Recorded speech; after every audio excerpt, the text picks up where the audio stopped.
asambleístas tienen derecho a 10 minutos, como establece la ley en cada una de sus intervenciones. Vamos a iniciar este debate con la intervención del señor presidente de la Comisión de Fiscalización, el asambleísta Elio Peña. Tiene la palabra el asambleísta Elio Peña. Concluida la etapa de la interpelación, se abre el debate respectivo dentro de este juicio político. Se ha anunciado que al menos 7 asambleístas están registrados para el efecto. Vamos a escuchar ahora al legislador Elio Peña. Señoras y señores asambleístas, trabajadores y profesionales de la salud que están en primera línea en esta pandemia, inclusive jugándose la vida en defensa de la salud y la vida del resto de ecuatorianos. Queridos ecuatorianas y ecuatorianos todos. Primeramente, un saludo solidario a los hermanos ecuatorianos que han sido víctimas del COVID-19, pero también víctimas de la corrupción, de la ineficiencia y de la indolencia del gobierno representado en la cartera de salud por el exministro Juan Carlos Ceballos. Colegas asambleístas, como es de vuestro conocimiento, el exministro de Salud, el doctor Juan Carlos Ceballos, ha sido llamado a juicio político ante el Pleno de la Asamblea Nacional por haberse comprobado que incurrió en 9 de las 10 acusaciones realizadas por los asambleístas interpelantes. 9 causales que demuestran el manejo negligente y nefasto de la máxima autoridad del Ministerio de Salud. Negligencia hasta criminal, porque Ecuador está entre los 5 países con menor aplicación de las pruebas PCR y menor aplicación de las vacunas en América Latina. Y consecuentemente, somos de los países con mayor número de muertes en excesos, que se aproximan ya a los 60,000. Muertes a las que trágicamente tenemos que sumar ya casi 400 médicos, 100 enfermeros y enfermeras, 70 psicólogos, 70 odontólogos y muchos otros más funcionarios de la salud. Solo escuchar estas cifras escalofriantes debería ser razón suficiente, motivo y justificación para que todos los colegas asambleístas aquí presentes votemos por la censura política de un mal funcionario público que actuó en representación de un mal gobierno. Pero creo necesario, y también como una lección y una advertencia al próximo gobierno que está por asumir, el que se conozca con más detalle los errores y las consecuencias del accionar del exministro Ceballos. Y para fines de claridad expositiva, en primer lugar, me referiré a 2 causales que, si bien ocurren durante la emergencia sanitaria, no están directamente relacionadas con la pésima gestión de la pandemia. La primera, la entrega fraudulenta de más de 3,000 carnés de discapacidad durante la emergencia sanitaria. Y la segunda, el desabastecimiento de las vacunas pentavalente para nuestros niños y de medicamentos para enfermedades catastróficas.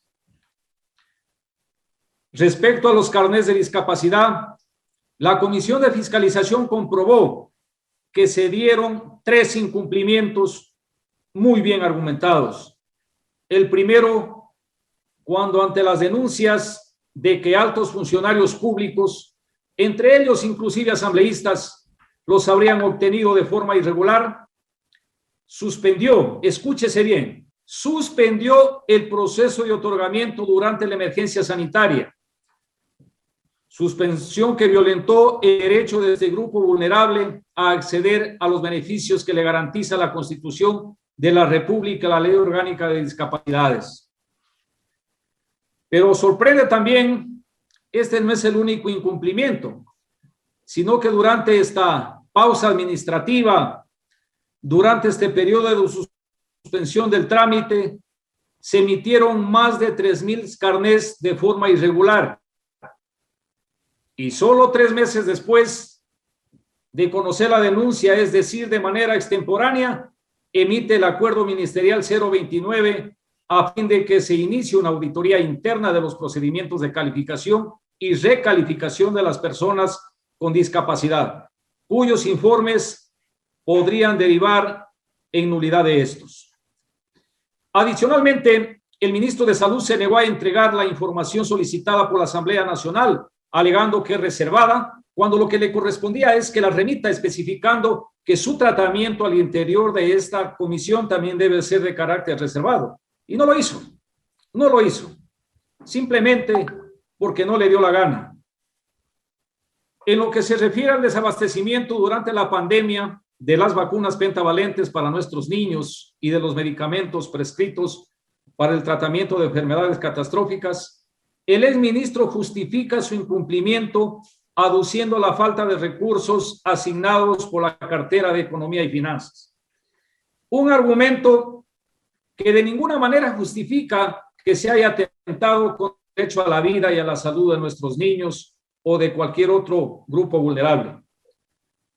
Por lo que sobre estas acusaciones, luego de analizar las pruebas de cargo y de descargo, para la Comisión de Fiscalización quedó en evidencia que el exministro de Salud realizó de manera inadecuada la reasignación de los escasos recursos disponibles y fue ineficiente en sus gestiones para garantizar una adecuada provisión de los medicamentos mencionados. Ya entrando, colegas asambleístas, en el análisis del manejo negligente de la pandemia por parte del ya exministro, de inicio quiero centrarme en el debilitamiento del sistema de salud pública al haber desvinculado a 2.279 funcionarios. El exministro justifica los despidos por ser personal del área administrativa con contratos ocasionales y que para optimizar los recursos se procedió a contratar personal para la atención de primera línea. Pero aquí también hay que puntualizar, no solamente se desvinculó a personal administrativo, sino personal que directamente hacía actividad médica. Sobre esta causal, luego del análisis de las pruebas de cargo y de descargo, la comisión pudo evidenciar que la desvinculación de este personal no se realizó de manera técnica y sobre todo sin considerar los efectos negativos que un debilitamiento del área administrativa podría tener en el desempeño de las otras áreas del Sistema Nacional de Salud. En otras palabras, para que una institución pública preste sus servicios de manera eficiente, no solo requiere contar con personal operativo adecuadamente capacitado y con los equipos necesarios, sino también con una tarea administrativa y gerencial eficiente que ellos mismos la pusieron, que disponga de los recursos humanos necesarios para planificar, evaluar, realizar los procesos de compras públicas en otras funciones muy importantes y naturalmente los procedimientos que amerita todo aquello. Y de hecho, así sucedió. El ministro de Salud se demostró absolutamente ineficiente al momento de adquirir los equipos de protección personal para los profesionales de la salud, las pruebas PCR para diagnosticar el COVID, así como las vacunas.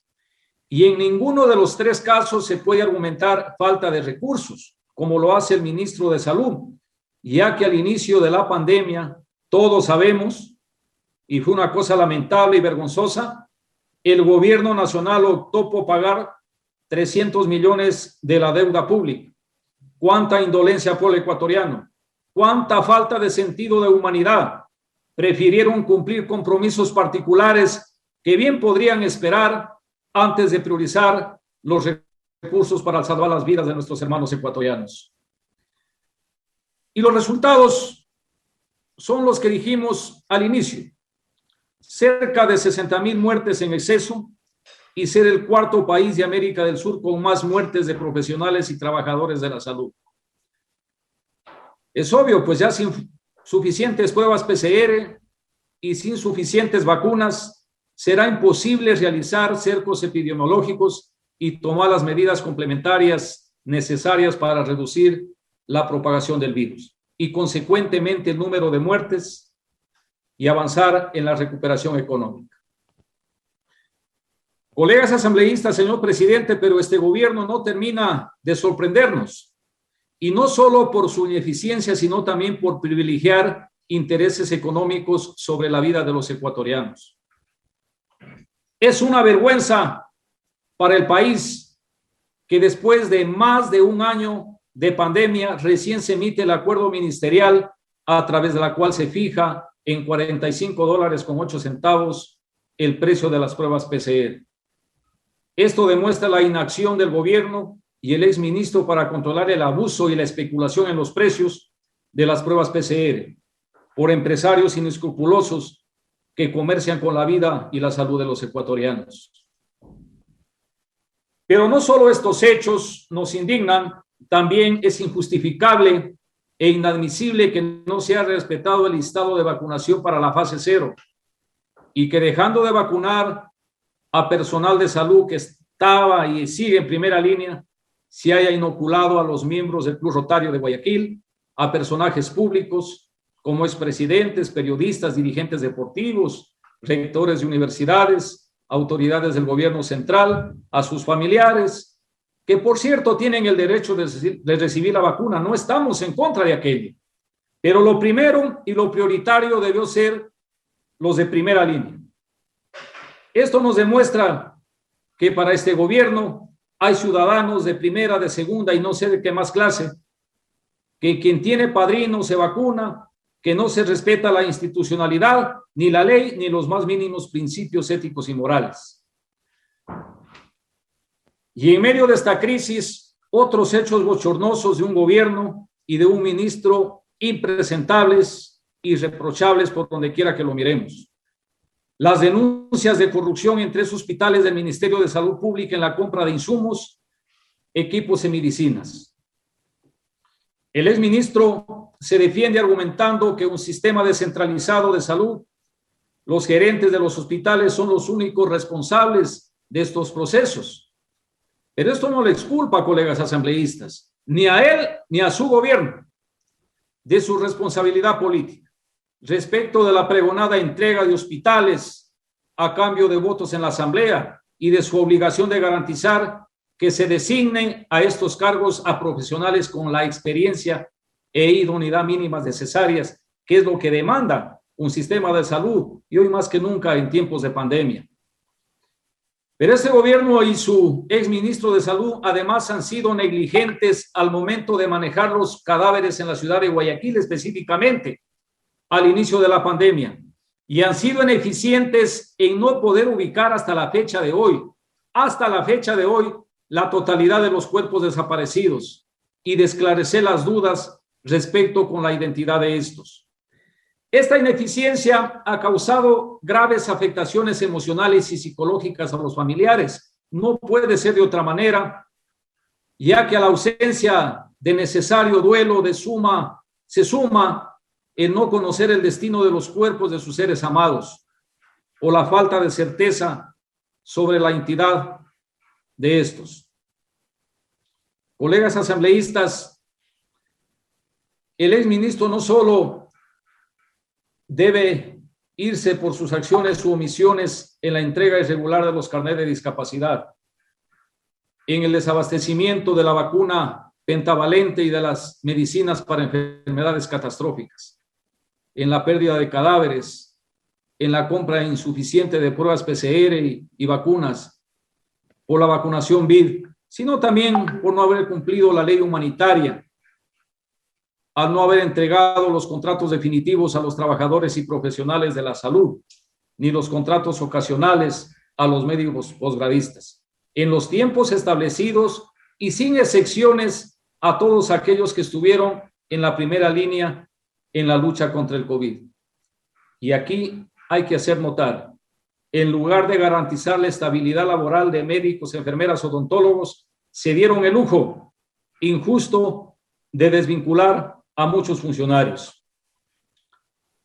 Por todas estas causales, señoras y señores asambleístas, este exministro debe ser censurado para crear un precedente que siempre debe estar en primer lugar la vida y la salud de todos los ecuatorianos. Que sobre los intereses personales de grupos económicos o de filiaciones políticas. Para finalizar, expreso mi reverencia al personal médico, mi solidaridad con los verdaderos héroes en esta pandemia, Gracias, mil gracias por todo lo que hacen. Hasta se juegan la vida por nosotros. Y que quede presente que este es un juicio en contra de un exministro y un juicio en favor de la salud y la vida de los ecuatorianos. Señor exministro, señor presidente de la República, su gestión en la pandemia fue desastrosa. Cantidad de muertes se pudieron evitar. Señor presidente, señores y señoras asambleístas, pueblo ecuatoriano, muy buenas tardes. Concluye la intervención del asambleísta Elio Peña, presidente de la Comisión de Fiscalización, quien ha